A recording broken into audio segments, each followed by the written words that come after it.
بسم الله الرحمن الرحیم. حمد و مصلیه. محترمینو، یو محترم رور دا پښتنه کړې ده چې دا باز د سارا په هلاکو کې او دغه په اول اذانو کې دی خوراک کوي او بچ شي وای په اول اذانو کې پروا نه لري. په دې باره کې که څه وضاحت وکړي. محترمینو، دا خبره تاسو په ذهن کې کښېږدئ. اذان روژه نیول پیشنمۍ دا هم د اذان سره تعلق نه لري او ماتول هم د اذان سره تعلق نه لري. دا د وخت سره تعلق لري. علامه مفتی محمد یوسف لدانوی شهید رحمه الله په خپل فتاوا کې مسائل الکحل جلد نمبر 3 صفحه نمبر 553 هغه دا لیکلي دي چې د اذان چې کوم دی دا د صبح صادق ثبات کې کیږي. ملایان چې اذانونه کوي دا چې د سار وخت داخله سي دی اذان کوي، د وخت د مخه خو نه کوي. د وخت د مخه چې اذان وکي غزا بیا دوباره کوي، اذان نسو صحیح. نو اذان د پر وخت باندې کیږي او خلک په دغه وخت کې خوراک او څښاک کوي، نو د داخل روژه بیا نه ده صحیح.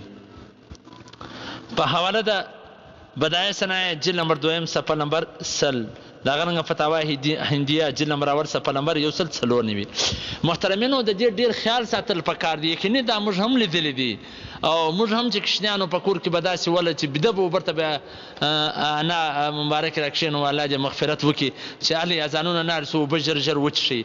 یقینا دا به په ډېرو علاقو کې دا رنګه وي، نو ډېر احتیاط کول پکار دی. باید په کور کې نقشه کښېښول سي، هلته ورته ګوري چې کله وخت پوره کېدونکی د نقشې په حساب سره د هغه څه 4-5 منټه د مخه خوله بنده کړي، بیا خوراک او څښاک نه وکړي.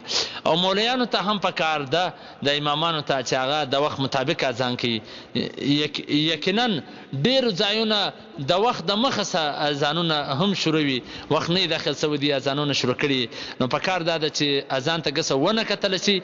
یو د هر ځای کې اوس نقشې سته، د هر ورسره په موبایلونو کې سته او په مسجدانو کې لګېدلي دي. د وخت مطابق روژه ونسي او چې وخت پوره کېږي د هغه څه د مخه دی روژه بنده کړي. والسلام.